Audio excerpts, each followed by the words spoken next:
Greetings, members of the Midnyte Society. Get cozy as we venture into the shadows and explore the creepiest corners of Reddit. If the dark, creepy, and disturbing side of the internet is your thing, you are in the right place. So make sure to subscribe to the Midnyte Society and ring the bell to stay updated. Now, let the spooky stories begin. Creepy man keeps coming to my door. Some context first. Due to previous stalking issues, and just wanting to feel safe, I chose an apartment that has a gated garage and key fob locks to enter the building. Consistently, the gates are broken to garage. They will fix them, and within the span of a week, they will be broken and unlocked for months at a time again. They are just left open and unlocked.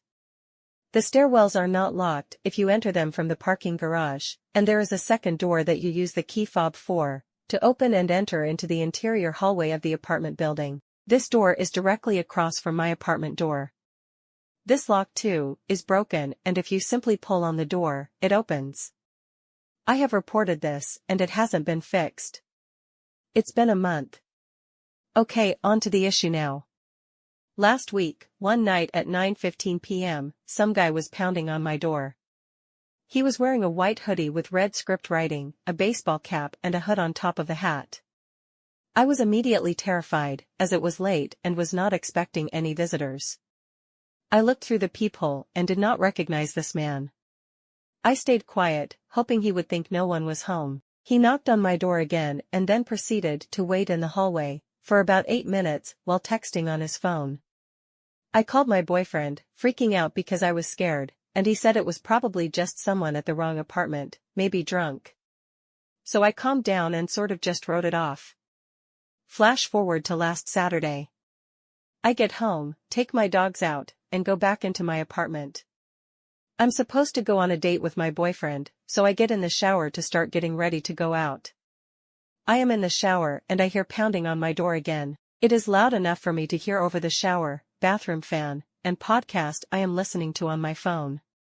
I turn the shower off, put on my robe, and sort of expect to see my boyfriend since we have plans, and he has a fob. I look through the peephole and it is the same man, in the same hoodie and cap.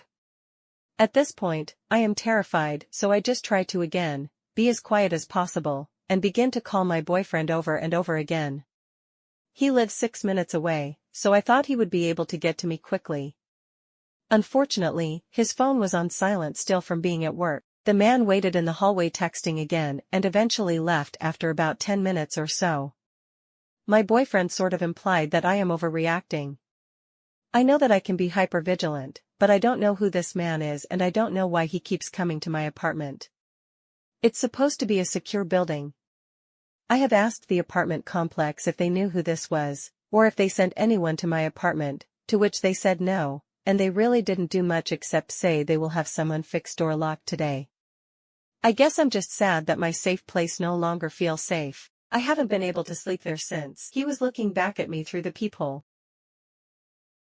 Last year, I moved to another city after finishing high school. I assessed several college options and decided on one that would have me move roughly 3 hours.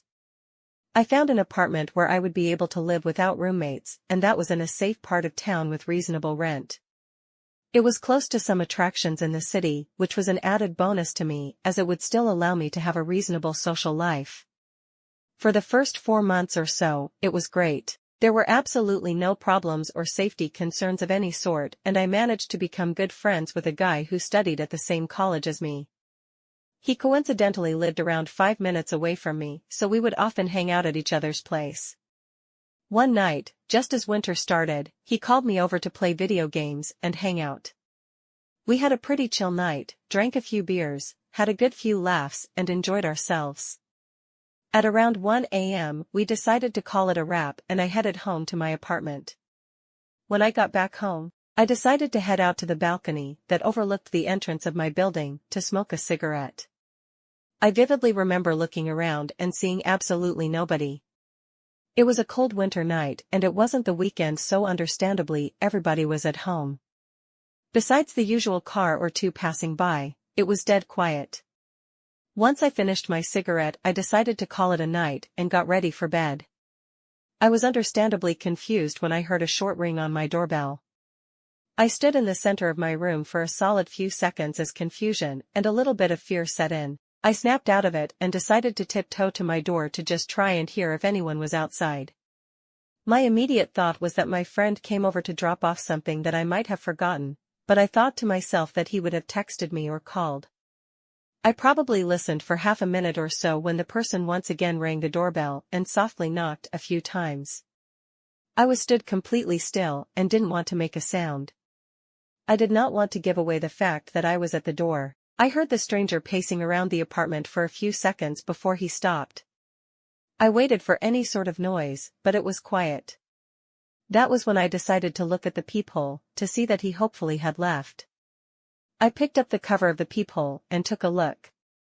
My legs pretty much went numb as I saw a hooded figure looking straight back into the peephole.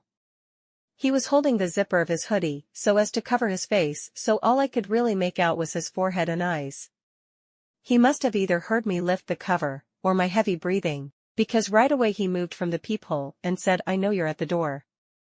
By this point I was pretty much shivering in fear, but mustered up the courage to say, "I'm calling the cops, man."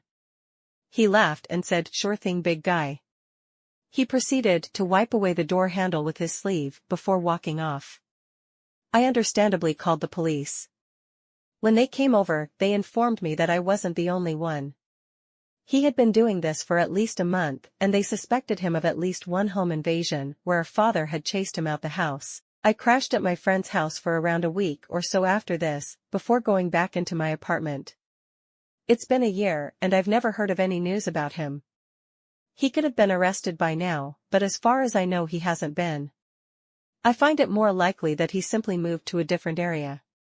I'm not sure if he had any violent intent or not, but either way, let's seriously not meet again. Very unsettling encounter with stranger at my door. This happened about 3 years ago, but I still think about it from time to time and it still creeps me out. I, 21 at the time, had just moved into a new apartment on the first floor of a building.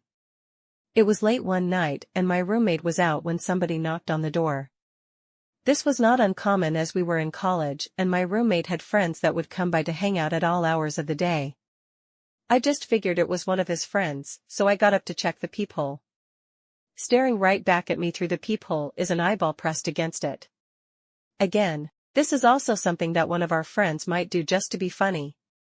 I chuckled and opened the door, surprised to see a guy in his mid-20s that I didn't recognize. He was strange, to say the least. He was very hyper, and immediately launched into a door-to-door salesman-type pitch. I can't remember exactly what he was even selling, but it was something about the local university, which I also attended at the time.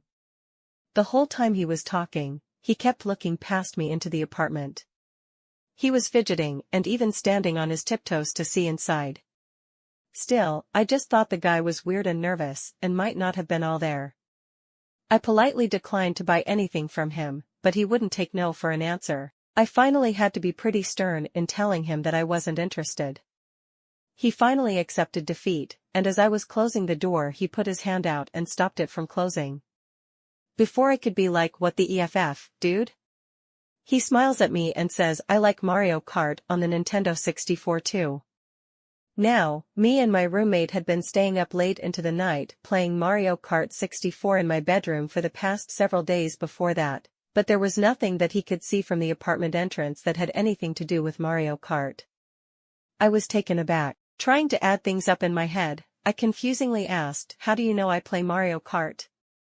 He then got super nervous and said, Oh, I just thought that anyone with a couch like that would be into Mario Kart on the Nintendo 64, 'cause you know, it's like a retro game and that's a retro couch." What? What the hell is that explanation? Then he was like, "Okay, bye," and literally scurried away. I shut the door and locked it. I start trying to put the pieces together on how he could have known that, because obviously, it wasn't because of my grandma's old couch. Remember, it's a first-floor apartment that backed up to woods.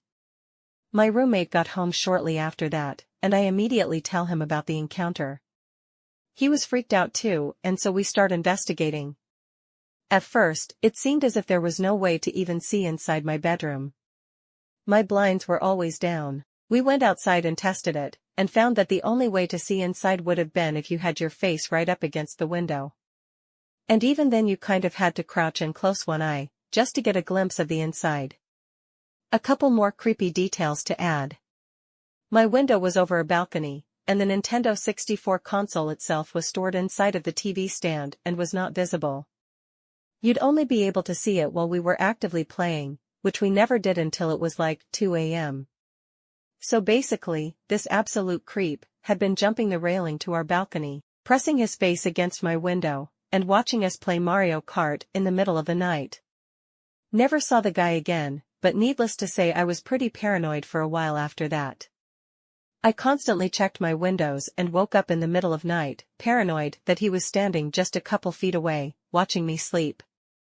Just a very unsettling encounter. I'm glad that nothing more ever came of it, and that I never saw him again, but I have always wondered what his motives were. Thank you for joining us on this spine-tingling journey into the depths of Reddit. If you've enjoyed these terrifying tales, don't forget to like and subscribe. Until the next time, members of the Midnyte Society, stay curious, stay brave, and may the mysteries of the night unfold in your favor.